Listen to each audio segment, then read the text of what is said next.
Welcome to today's webinar hosted by Current Consulting Group and Premier Biotech. I'm Jessica Polk of the Current Consulting Group, and I'll be conducting today's presentation entitled The Right Tool for the Job, Expanding Your Offering with Oral Fluid Testing. We'd like to thank our sponsor today, Premier Biotech. Premier Biotech provides customized drug screening services for their customers in criminal justice corrections, workplace, health and human services, and clinical-based programs. Their commitment is to deliver the most innovative and flexible testing menu in drugs of abuse. We'd also like to share that today's presentation has pre-qualified for continuing education credits from SHRM and from HRCI for those who attend today's entire live presentation.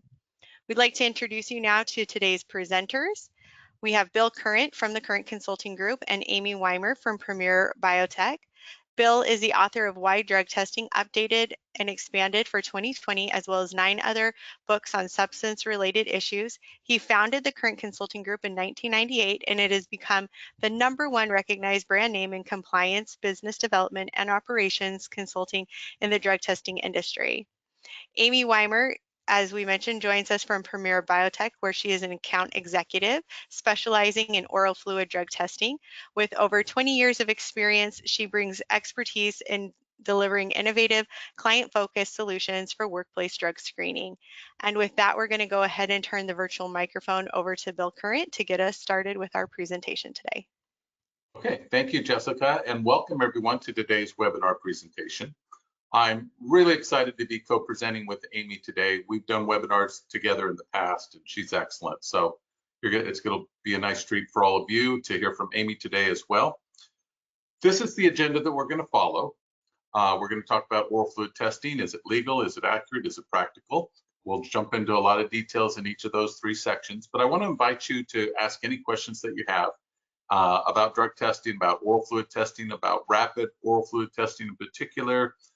Between Amy and myself, I'm sure we can answer just about any question that you have. And if there's a question we're not sure of the answer to, then we will look it up, we'll research it, and then we'll email a response to you. So feel free to participate in the presentation today with any questions that you have. Also, as Jessica mentioned, throughout today's presentation, we are going to have some poll questions for our audience, and those are very, very important.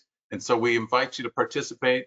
We'll talk about those results as we go through it, and I think you'll learn a lot about certain issues from the questions that we're going to include in the poll today. So let me start out with a little bit of an introduction, okay? If you're familiar with oral fluid testing, you know that it's been a little bit of a long and winding road, and it's been in the works for many, many years until up to October of 2019, when SAMHSA issued its final regulations for lab-based oral fluid testing of federal employees.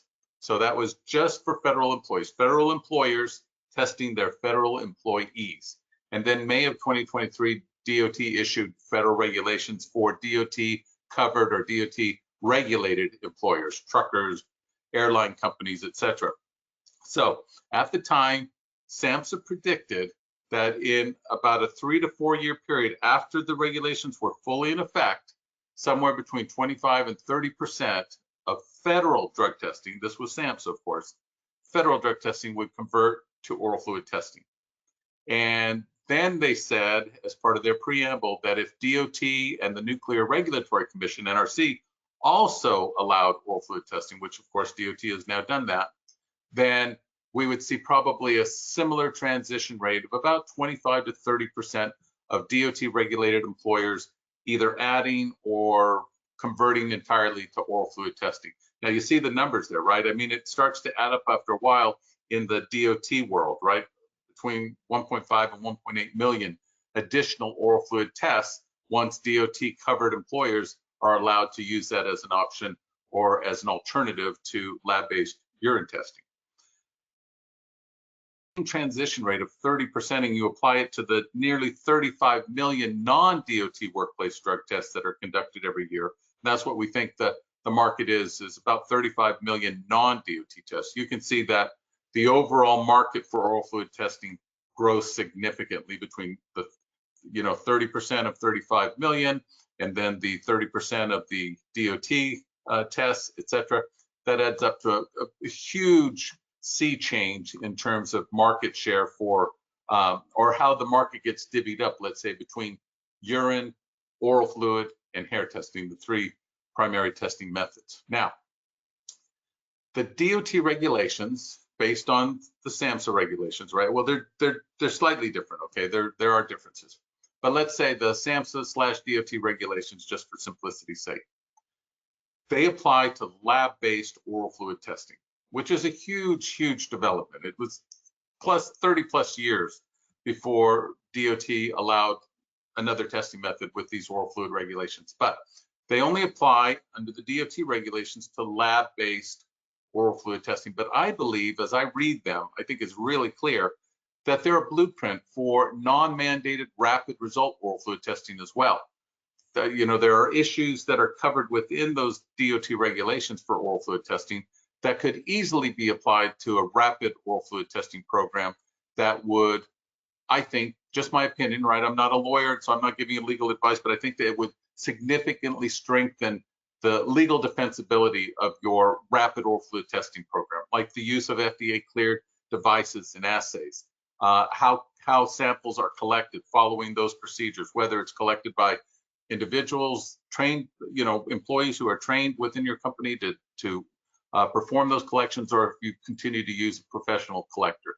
How initial screen positives get confirmed, the MRO verification process. A lot of the things that are in the DOT regulations, which apply strictly to lab-based oral fluid testing, could easily be used in a non-mandated, a non-DOT program for oral fluid testing, whether it's lab-based, but in particular, rapid result oral fluid testing. Now, I've been in the drug testing business for going on 36 years now. And I've always applied this 3-question test to any technology that comes out. And in 36 years, I've seen everything come out, and a lot of things haven't survived, right? A lot of testing methods, a lot of technology hasn't really survived, but some, like oral fluid testing, have thrived.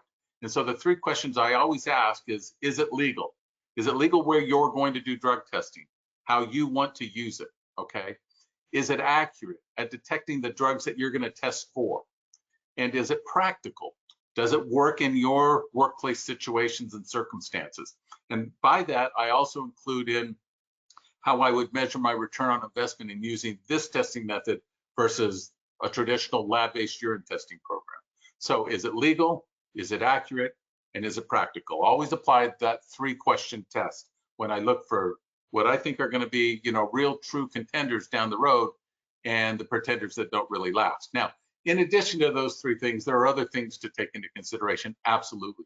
How to arrange collections, how to get samples, you know, sample collections completed, how to get results back in a timely manner. That's where rapid oral fluid testing really plays a major role. Combating drug test cheating. I've got some stuff coming out on one of the slides here coming up from the Quest Drug Testing Index on drug test cheating. It went up dramatically between 2022 and 2023. Detecting recent drug use versus lifestyle usage. That's how, you know, that's the testing method's ability to detect drug use very close to when the drug was used versus a lag time of hours or days before it becomes detectable, and the window of detection as well. Is it a shorter window of detection, or is it a long window like with hair testing in 90 days? And I'll get into those in a minute as well. And also, very importantly, nowadays with the legalization of marijuana in so many states, does the testing method that you're considering using, does it detect psychoactive THC, the parent drug, or only the non-psychoactive THC metabolites? And that's an issue in California and Washington. I'll discuss those in detail as well. And then looking at the true cost of testing. It's not just what you pay for a test, but it's all the other things that surround and support the test, and what it costs to send workers to offsite collection sites and things of that nature. That's time away from the workplace, that's lost productivity, and of course, that's lost money, right? That's lost revenue to your company if you've got people who are waiting 2 or 3 hours to be able to void a sample somewhere, as opposed to being able to collect an oral fluid sample on site at the workplace, maybe even using trained employees, and experiencing the savings that comes from not having to send people to offsite collection sites. Now, the current consulting group performs 2 surveys every year. We conduct 2 surveys. This is one from our 2024 employer survey. The other one we do is of the drug testing industry. So the 27th annual drug testing industry survey results came out earlier this year at the NDASA conference. Our 2025 employer survey results, which goes into the field later this week, we'll present those results at the SAPA conference in October. But what you're looking at here are from results from the 2024 employer survey. When we asked the question, what are the biggest challenges to performing drug tests? Now, this was asked of employers, right? Not drug testing professionals, but the employers who rely on drug testing. And you can see right at the top, the 2 number 1 answers: arranging collections, 40%. So that's the biggest, one of the biggest challenges. And then getting results back in a timely manner, 45%. There are other challenges, right? The cost of drug testing, state laws, the legalization of marijuana, etc.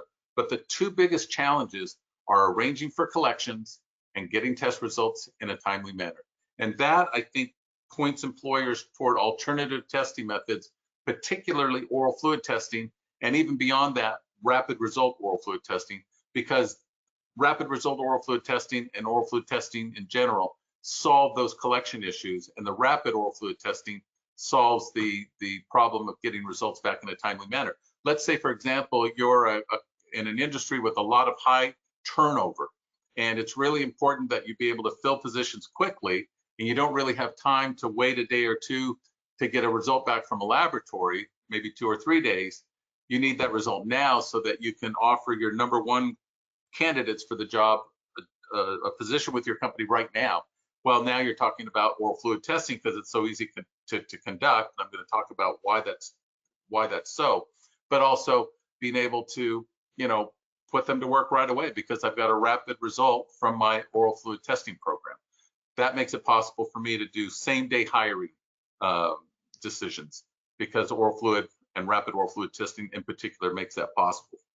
But before you can get to any of that, you need to ask, is it legal? Is it legal where I conduct business, in the states where I have business operations? Now, the number 1 question I get asked when it comes to state drug testing laws is, I'm a multi-state employer, Bill.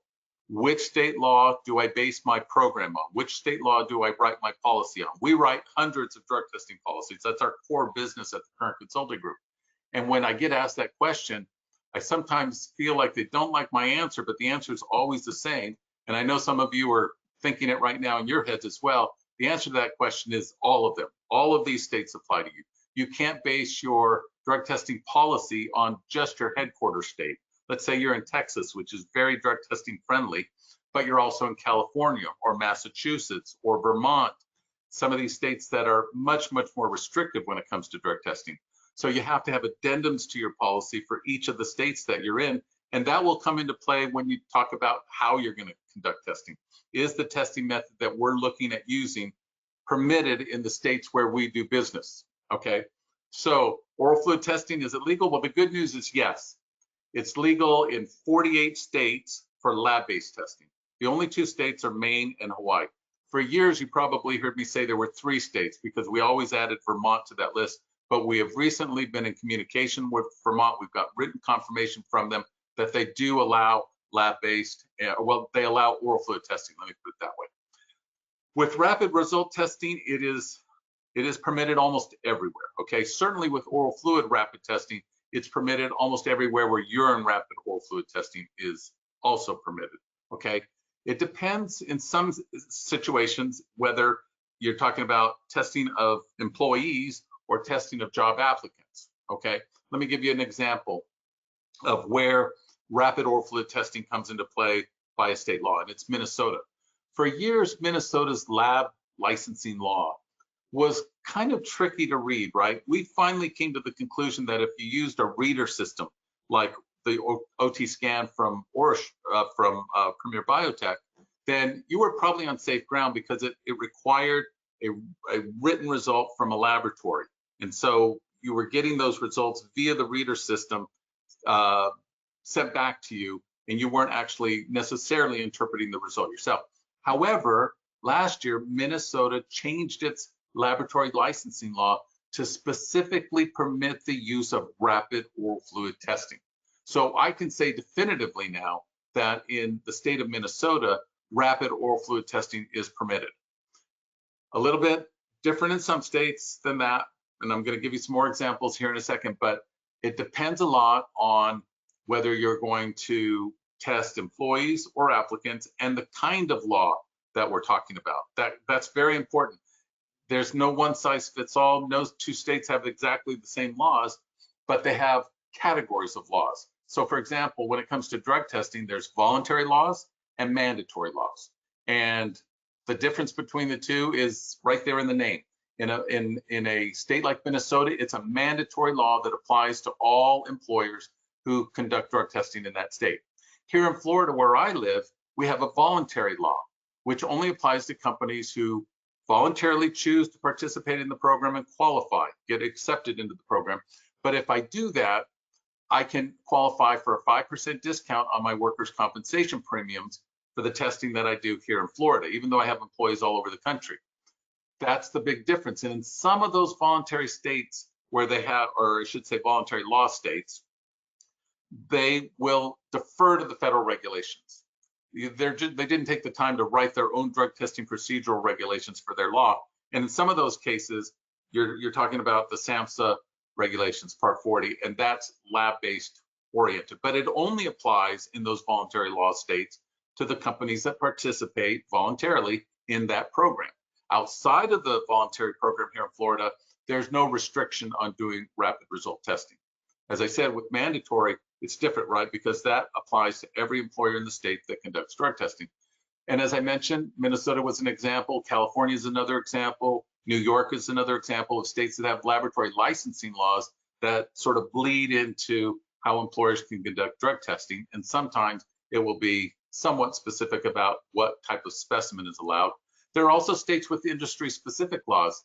And of course, like in California, there's a lot of case law, not an actual statute on drug testing, but case law through various court cases, lawsuits that have occurred over the years. And the results of those cases have sort of de facto set up a quasi statute, if you will.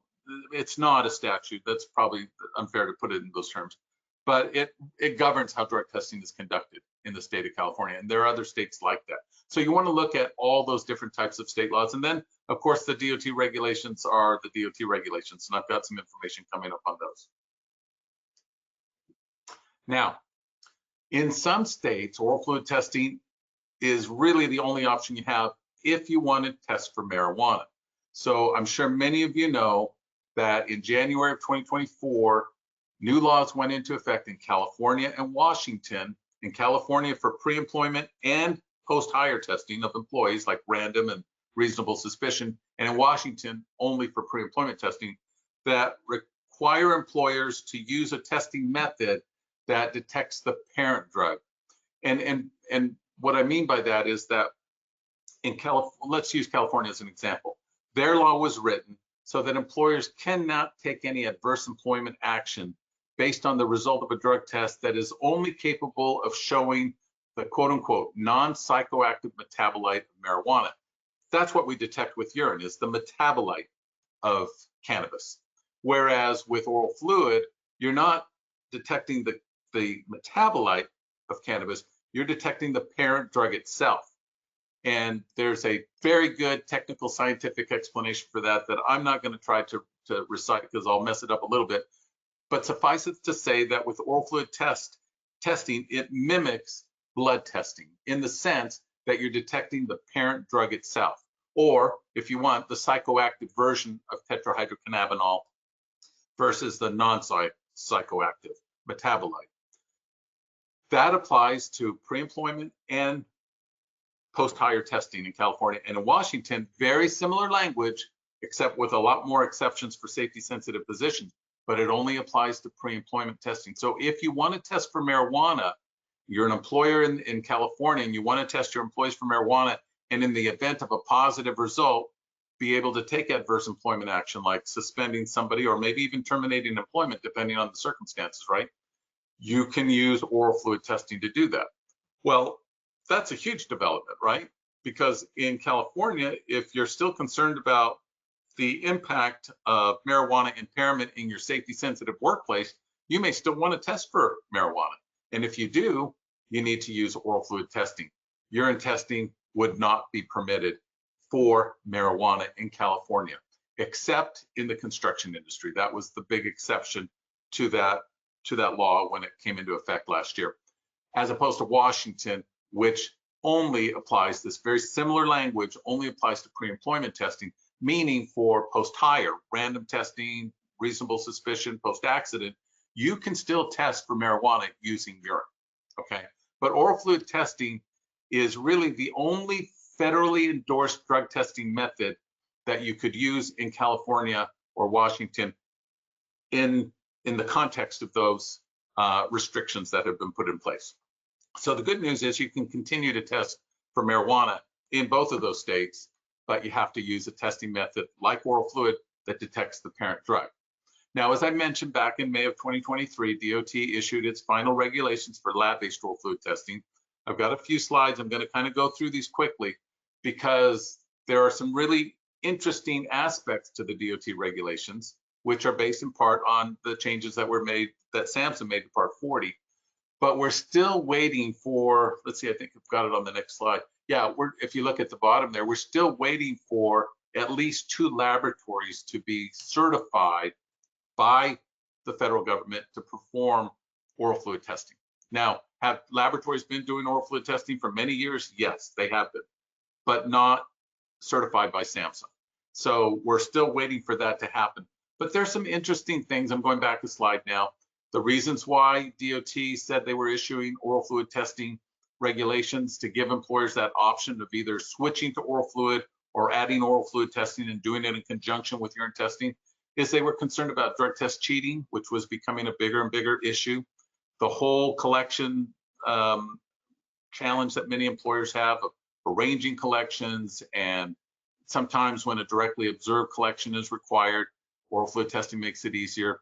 Potential cost savings, and if you go down to the last 2, the tighter window of detection and the ability to detect recent drug use, which I'll get to in a second in more detail. And then, as I mentioned, there were other things that were in those DOT regulations. I won't go into all of them, but those last 5 bullets there, you can see things like the device requirements and the collector requirements, et cetera, were all put in there. That's why when I say that you could use the DOT regulations as a blueprint for your rapid oral fluid testing program, because some of the things are convertible. They work with either one, okay, whether it's lab-based or rapid testing. And I like that. I like that about that. Now, under the DOT regulations, there were some questions about whether it should be, oral fluid testing should be allowed for all testing circumstances, pre-employment, random, reasonable suspicion, et cetera. In the end, what they decided to do was to permit oral fluid testing in all the DOT modalities, right? So federal motor carrier, pipeline and hazardous materials, federal aviation, federal railroad, federal transit. And they all allow oral fluid testing under all circumstances, with only the exception of the Federal Railroad Administration not allowing it for post-accident testing, toxicological testing, okay? But otherwise, there's, you know, a lot of flexibility and a lot of options that employers now have. Now, again, we're waiting for, as it shows down here at the bottom, a couple of laboratories to be certified. But once that happens, and I think we're getting closer and closer to that, maybe hopefully even by the end of the year, then this goes into full effect. And so a lot of preparation for the day when those laboratories are certified has been going on since DOT announced the regulations back in 2023. And I think we're getting very, very close to that. Now, a couple of things, just to closing remarks, and then we're going to go to our first poll question. What's really interesting about the DOT regulations, and what I like about those DOT regulations, is that they're a few steps ahead of the drug testing industry in general. So what I really love is that DOT thought ahead, and they weren't sort of based in where we were, you know, 5 years ago, but they were looking toward the next 5 years and the next 10 years. And so they really like the fact that collections could be performed in-house or using a trained employee. And there are requirements that go into place when that happens. and that collections could be performed remotely and not using, sort of the growing popular video observed collections. That's not permitted under the DOT oral fluid regulations, but remotely in other ways, right? So if you're a construction site, right, you're working in a very remote area and it's hard to arrange, for your employees to drive an hour or so this direction to a patient service center or an OC health center to void a sample, you can now with oral fluid testing make the arrangements to have that happen right at your workplace. And the individual who's probably going to test negative in most cases, right, because the national average is about 4% of all drug tests are positive, higher with reasonable suspicion, right, lower with other testing methods. But that makes it possible to do that and put that person back to work right away. That's where you start talking about the soft dollars of drug testing, as opposed to just the price of the testing kit or lab analysis. The soft dollars of productivity, for example, and time away from the workplace to participate in a drug test. So a lot of that was sort of built in. At least my observation is that those thoughts were built into it. I really have to give credit to Patrice Kelly and the people who worked with her at DOT and HHS in putting this together, because I think this really is a blueprint for the future of drug testing. And in particular, as I said, I think we're going to see a fairly significant transition out of the DOT realm anyway, toward rapid oral fluid testing. When we asked the question in our drug testing industry survey, what you think will happen in the next 3 years with rapid testing, whether it was urine or oral fluid, 68% believe that the market for rapid testing will increase over the next 3 years. That's both urine and oral fluid. So truly, we seem to be going in that direction. And that's what I love about those DOT regulations. Even though they only apply to lab-based, they're easily usable for rapid testing and for non-mandated testing as well. So with that, let me pause and turn it over to Jessica for our first poll question. Great, thanks so much, Bill. Our first question asks, are you using oral fluid testing? And your options are yes, we currently use lab-based oral fluid testing. Yes, we currently use rapid result oral fluid testing. Yes, we use both lab-based and rapid oral fluid testing, or no, but we're interested in learning more. So I'm going to go ahead and launch that poll so that you can start participating in it. And we'll let you go ahead and share with us. And it looks like we're slowing down in our participation. We always want to get as much feedback from attendees as we can because it makes for a more enriching presentation. So we appreciate your participation. There will be a couple other polls throughout, but as we're slowing down in our responses, I'll go ahead and share those results now. And it looks like we have 19% said yes, we currently use lab-based oral fluid testing. 15% use rapid result oral fluid testing, 25% are using both, and 40% are not yet, but are interested in learning more about oral fluid testing. So I'll hide that and send it back to you, Bill.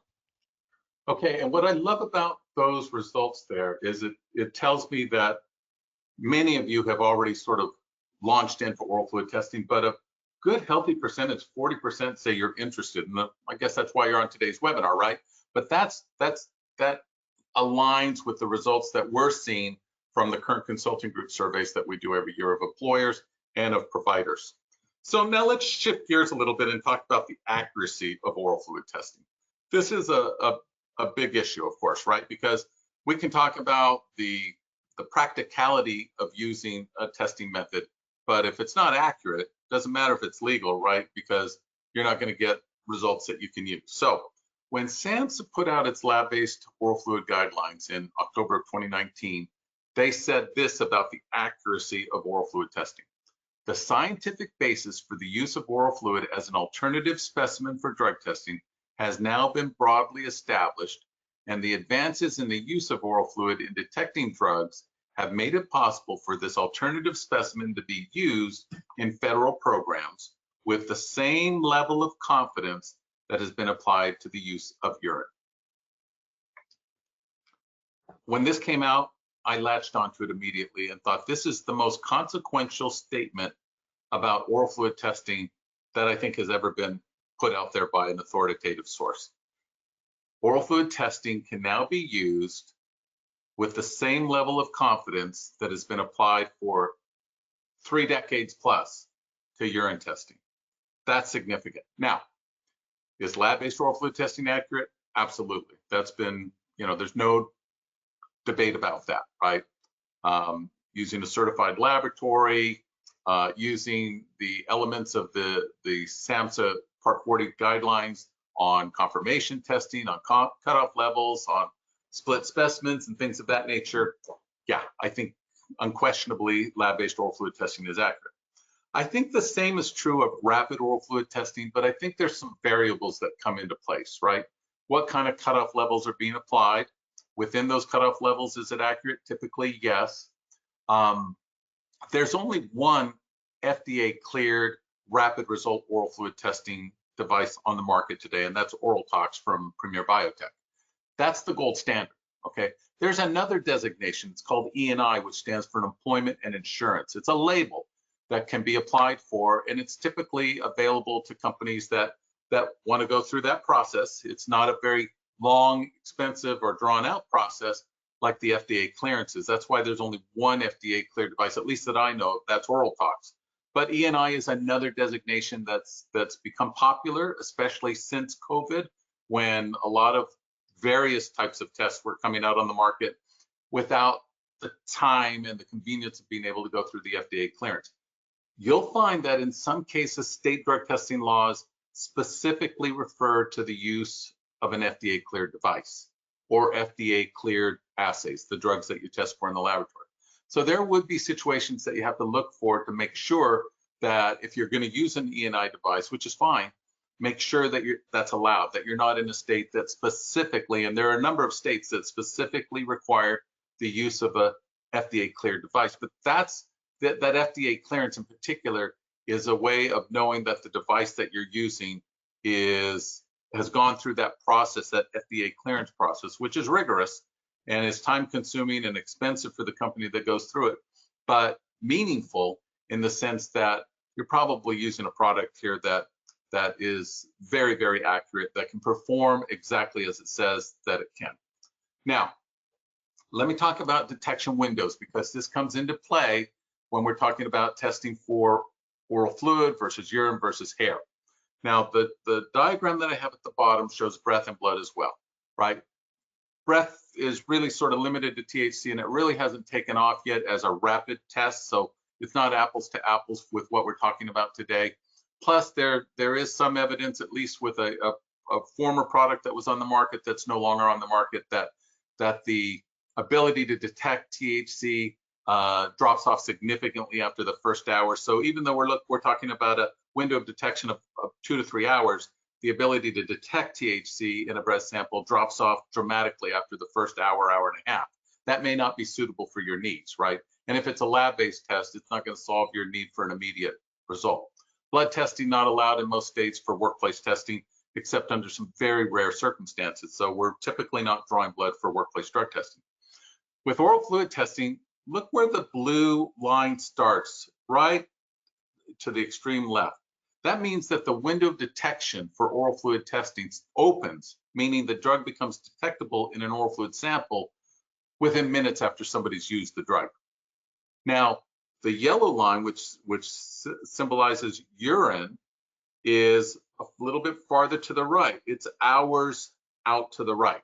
It takes about 6 to 7 hours before the metabolite. Remember, I told you with oral fluid, we're detecting the parent drug, but with urine, we're detecting the metabolite of the drug. And that takes about 6 to 7 hours to become detectable in a urine sample, as opposed to oral fluid testing, where, say, marijuana, the THC or cannabis, becomes detectable within minutes, say 10 minutes or even 15 minutes after somebody has used the drug. So for example, if somebody on their lunch break goes out to their car and they smoke a couple of joints and they come in back into the workplace after their lunch break and they smell of marijuana, their outward behavior is suspicious and you've got reasonable suspicion to conduct a drug test, that marijuana use that took place 30 minutes ago during their lunch break is most likely going to be detectable in an oral fluid sample. Whereas with urine, you've got to wait that 6 to 7 hours before that use 30 minutes ago becomes detectable in a urine sample. With hair, we're talking about waiting days, 7 to 10 days before that use 30 minutes ago becomes detectable in hair. But look at how far out hair goes. It goes out about 90 days, almost 3 months. So if you're looking at lifestyle drug detection, then you want to look at urine or hair. But if you want to be able to detect recent use, let's say you're in a state that's legalized marijuana, then you really need to be concerned about when the drug use took place. And it's not suggesting that the drug test specifically says this use took place, 52 minutes ago or an hour and a half ago. But with oral fluid testing, because of its tighter window of detection, look, it doesn't go as far out to the right as urine and hair, and its ability to detect use very, very quickly after somebody's consumed marijuana, that makes it better for recent use detection, which may be very helpful in a state that's legalized marijuana. Now, is marijuana detectable at least the same rate as it is in urine and hair? So here's some very interesting statistics. This is the overall positivity rate for urine, oral fluid, and hair, not just marijuana, but all drugs in 2020, 2019, 2018 from Quest Diagnostics. They put out a report every year called the Drug Testing Index, and these are the positivity rates from 2018 to 2019 to 2020. You can see that oral fluid testing has the highest positivity rate, the ability to detect drugs, of the 3 drug testing methods, just a little higher than hair and a lot higher than urine, right?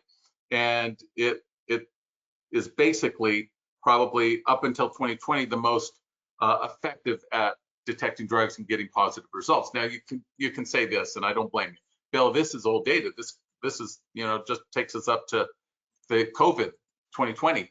So what's happened since then? Well, I can tell you that because Quest puts out that data, for the last 4 or 5 years, which is you're going to see oral fluid testing positives go down dramatically compared to urine and hair. And one of the reasons, well, the main reason for that is some very large retail companies like Target and Amazon stopped testing for marijuana. So the percentage dropped because big companies that were doing lots and lots of tests for marijuana, the #1 drug that people test positive for, stopped testing for marijuana, and the positive went down. Not the effectiveness to detect the drug, but by comparison, the volume went down. Therefore, and we weren't testing for marijuana. Therefore, the positive total for say 2022, 2023 went down. The reason I cut it off at 2020, the reason I cut it off at 2020 is I felt that was a more accurate, fair depiction of oral fluid's ability to produce positive results. Now, it's that shorter window of detection, right? So if you're concerned, like on this previous slide, that the window of detection with oral fluid testing is too short compared to urine, then I just point you to these results and say that even though the window of detection is shorter with oral fluid, it was producing much higher positivity, total percentage of positives than urine testing until some big retailers stopped testing for marijuana, and then it skewed the results. I think this is the real telling statistic right here, and that's why I put it in, but I wanted to explain it because you can go on to the Quest website and find results from 2021, 2, and 3. Those are the latest ones that are out there. They should be putting out another report sometime this year as well. Now, marijuana impairment is important. No drug testing method proves either legally or scientifically that somebody's impaired, but marijuana does cause impairment. There was a study done by the University of Sydney where they looked at 80 separate studies from around the world, and they determined that the basic window of impairment for marijuana, cognitive impairment, is between 3 and 10 hours. Now, if higher doses are used, it could be a little bit more than that. If lower doses are used and how the drug is used and the drug use history of the individual, it could all affect the window of impairment. But it's definitely somewhere between 3 and 10 hours. And as that last bullet says, impairment may extend to up to 6 to 7 hours if higher doses of THC are inhaled and complex tasks such as driving are assessed, right? And so the window of impairment compared to the window of detection is very important to understand. The window of of impairment for cannabis, as I said, is 3 to 10 hours. Breath too short, right? Especially if it cuts off at about the hour-and-a-half mark. Urine, we're going to miss too many during that critical period of 6 or 7 hours right after somebody uses the drug. Plus, with urine, I can't detect drug use within minutes after it occurs, but with oral fluid testing, I can. So very important things. You may have some questions about it. Be ready to ask me some questions. Amy and I can handle some questions at the end. Let me turn it over to Jessica for poll question number 2. Great, thanks, Bill. So we're looking at poll question number 2, and we're asking, does your company test for marijuana? So let's go ahead and expedite the process this time and just launch it for us. Yes, we have, and we have no plans to stop. Yes, but we are considering dropping it from our panel. No, and we have no plans to start. Or no, but we are considering adding it to our drug test panel.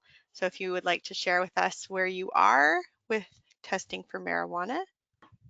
All right, it looks like we're slowing down.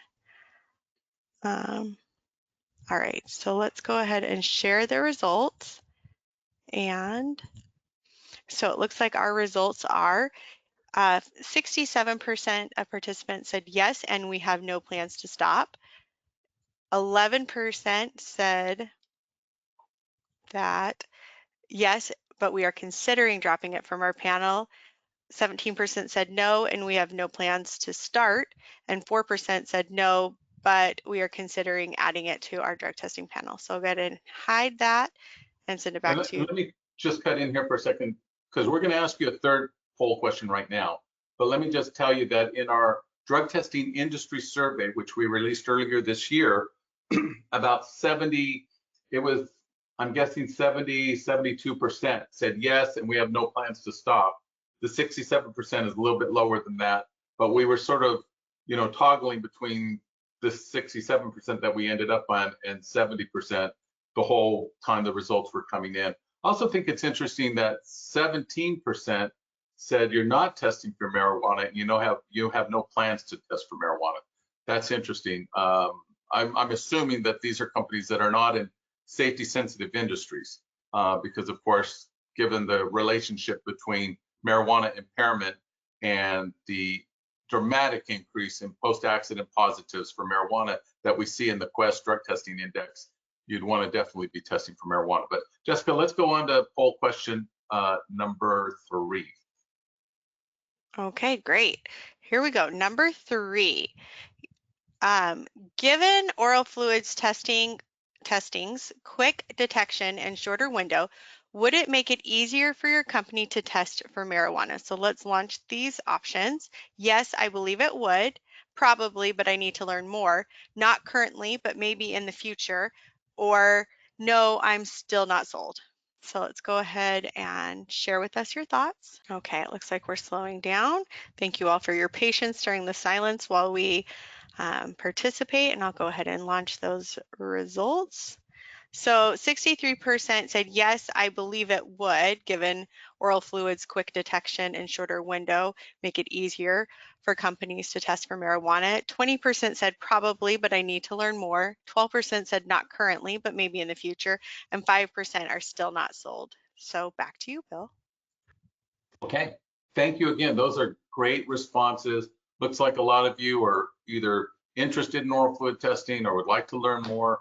So I commend you for that because I think that's the direction we're going in as an industry and as a workplace market for drug testing.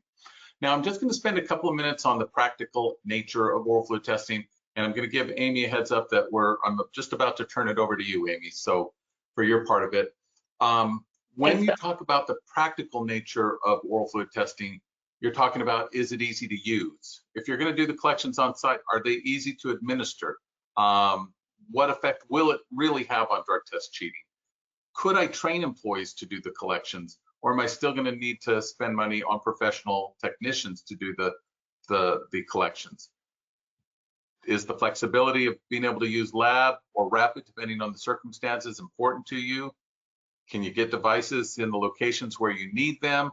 And the hard dollars versus the soft dollars, which I talked about a little bit ago. I do a whole presentation for Premier Biotech on the return on investment of oral fluid testing. And I know we've got an article on it. So contact your friends there at Premier Biotech and they can share that with you. I think you'd find it really, really interesting.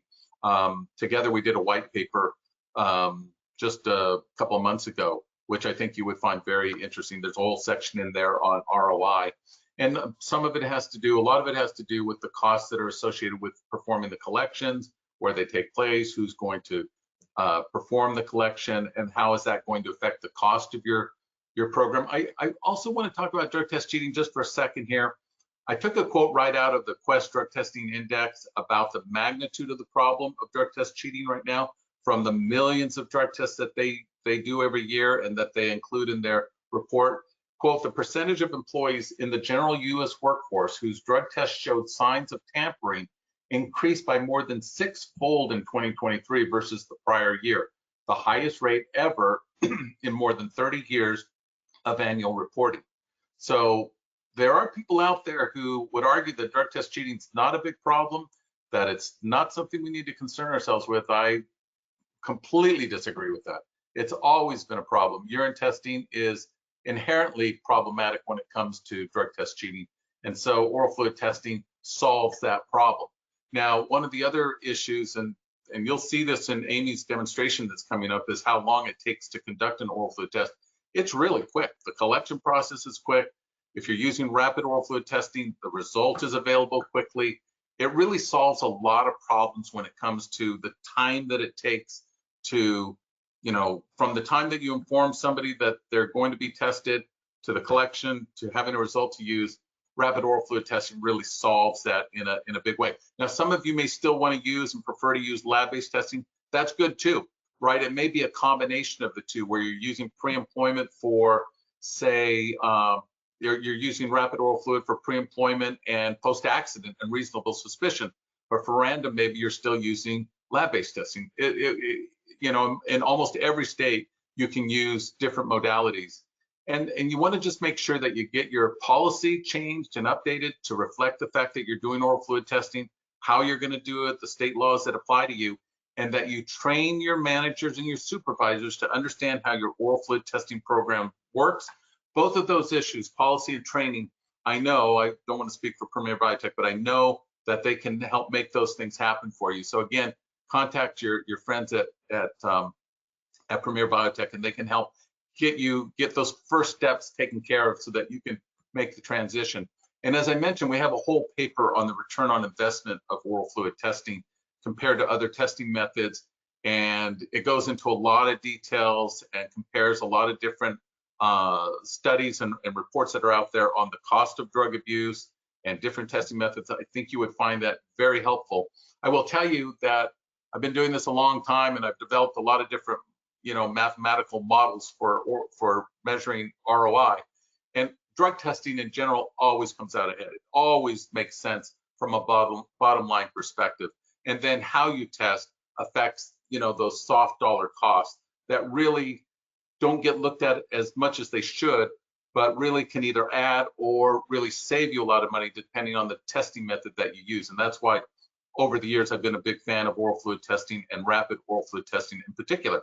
Now, let's do poll question number 4, and then I'm going to turn it over to Amy. So go ahead, Jess. Okay, here we go. Poll question number 4. I hope you're enjoying these as much as we are enjoying your responses. So poll question number 4 says, what is the most important factor you consider when making drug testing decisions? And so we will launch those options for you. So our first option is cost of the test, including site fees, lab fees, etc., speed, time to collect the sample and get results back, convenience, ease of testing, and need for special collectors, or all of the above are equally important. Okay, let's go ahead and share those results. And we have 2% said cost, 2% said speed, 9% said convenience, and that's probably because 86% said all of the above are equally important. So back to you, Bill. I love that. So many of you want all of it. I don't want to have to choose between speed, cost, and convenience. Give me a testing method that can help me with all of them. And I think that is a great lead in to Amy's section. So I'm going to pass the I'm trying here. I'm going to pass the sharing of the screen over to Amy at this time. Thank you so much, Bill. And thank you for a great presentation. I was thinking about jumping in a few times and I was like, you just have this totally covered. So hopefully I can add my insight here this afternoon. So let me go ahead and share my screen with everyone. And I saw some questions come in while Bill was speaking, and one was about how much time it takes to do a rapid oral fluid collection. So we'll get to see that here today because I'm going to do a demo with our OT Scan Reader app that will actually interpret your drug test result and then also give you digital results in a portal. So even while I talk through this, you'll get an idea of how quick and easy the oral tox collection procedure is. And I also saw a few questions that came in on confirmation testing if you happen to get an inconclusive. So we'll cover that here today as well. So you'll see on the screen is our OT Scan Reader app. I've already logged in to the OT Scan with my unique user credentials. So each one of your folks that are a designated collector at your site will have their own set of credentials, and your collectors could be anyone from someone in human resources, security, a nurse, anyone that you designate to be a collector will work for you. And what they will do is they will go ahead and download the OT Scan app onto their Apple or their Android mobile device, and that will allow them to conduct the drug screen on the OT Scan. So you'll have your oral tox device and your phone ready to go. And so since I've logged in, you'll see we have two options here. We can either do a retrieve order or a manual order. And for today, I will do a manual order, but we do have integrations with applicant tracking systems where the donor information will automatically populate into the OT Scan. So I'll put in for the donor details.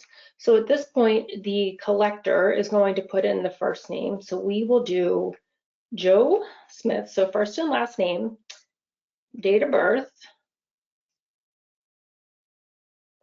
and then you're going to put in the donor ID number. And that demographic information can be whatever your company decides is the best unique identifier for this employee. You have some flexibility here. It could be the employee ID, the last four of the driver's license. So you go ahead and enter that in. And then at this point, you're just going to hit confirm. So at this point, the phone gets passed over to Joe, our donor of specimen today, and he's going to toggle over and certify this is his drug test, and he's going to sign off on it. And then at this point, the instructions come up on the OT Scan. So if your collectors are familiar with the process and they're very comfortable, they can go ahead and skip through this. But today we are going to actually go through the collection process. So you want to make sure that the donor doesn't have anything in their mouth, food, any drinks, any gum or tobacco products for 10 minutes prior to this collection. And then you're going to take a look at the oral tox in its pouch and just make sure that it has stayed at room temperature between 36 and 86 degrees Fahrenheit, and that it's still in its sealed foil package. Then at this point, we will look at the collection swab, and you will see that there is a red indicator here that's showing. What this is doing is showing the donor and the collector that when there is enough saliva collected on the collection device, that this volume indicator, the saturation indicator, will turn red. And then at this point, we're going to actually start the collection process. So the oral tox, the donor will take it and they're going to swab around their mouth, their cheek and gums, and their tongue, and then they're just going to hold it in their mouth until that volume saturation indicator turns red. Just want to make sure they're not chewing on the device, and that they are simply collecting their oral fluid. Typically, this process takes about 1 to 3 minutes. Once this is done, they will take the device out of their mouth and they're going to place it into the oral tox. It will lock in, click, and secure in place. And then you're just going to put the oral tox on a flat surface so that those indicator lines can begin to run. So now 5 minutes have gone by and we are now ready to interpret the drug test results on the OT scan. So this is just showing you what those result lines look like when they appear on the oral tox. So now at this point, it's going to instruct you to scan the QR code on the test device. So each oral tox has a unique QR code. And so what that's going to do is link Joe's oral tox to his sample.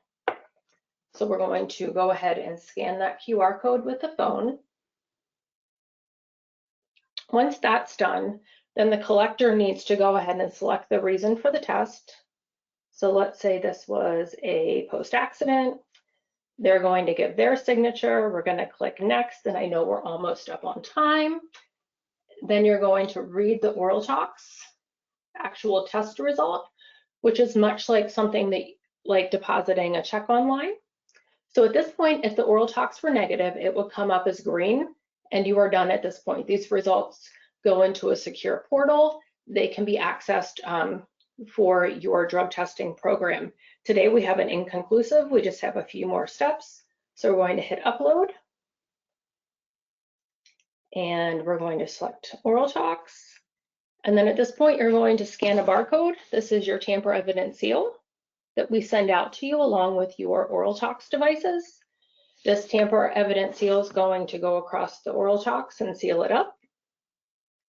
We're going to press continue. And then this is a very important step. We need the phone number for the donor in case the MRO needs to contact them regarding their drug test result. Now at this point, this drug test result has been received in our system here at Premier Biotech. We know that the sample is coming our way via a prepaid overnight mailer that we've sent out to you. And then those results, once reviewed by confirmation testing and the medical review officer, will go into the portal. And Bill, back to you at the end of the hour. Well, we're about out of time, Amy. That was great. And I'm sorry they got rushed there a little bit at the end. There's so many questions. These are among the most, this is a webinar with the most questions I think we've ever had. Jessica, I'm just going to ask Amy a couple of questions. And let's see if I can go back over here. And I want to share my screen again. Okay, Bill, And I know some of you on the webinar have to go because we're at the top of the hour. We're going to put some of these answers are all going to be in the recording. So if you do need to leave, we understand. Go ahead, leave. You'll see these things in your in the link to the recording that you're going to get. Here's our contact information if this is helpful to you. But I want to just toss a couple of questions at Amy before we move on. So with oral tox, for example, do you have different panels to choose from in terms of which drugs? Do you have any panels that don't include marijuana, or do they all have marijuana with? In other words, are there options when it comes to the panels using oral tox? Yes, Bill, we do have a lot of different workplace panel configurations. I'd say we stock about 15 different SKUs. They go anywhere from, I would say, a 4 to a 10 panel, and we do have those that do exclude THC and those that include it. So we find that we can match pretty much anyone's drug testing policy, their needs with our stocked panels. And if we don't have it, we can bring it in. Okay, 2 more quick questions. What if a company's not ready to commit to this? Do you offer pilot programs? We sure do offer pilot programs. You can reach out to us here at sales at Premier Biotech, and we're happy to look at your drug testing program, see where it makes sense to start the pilot, get your sites trained, and get some product out to you so you can try the oral tox and see how it works. Okay.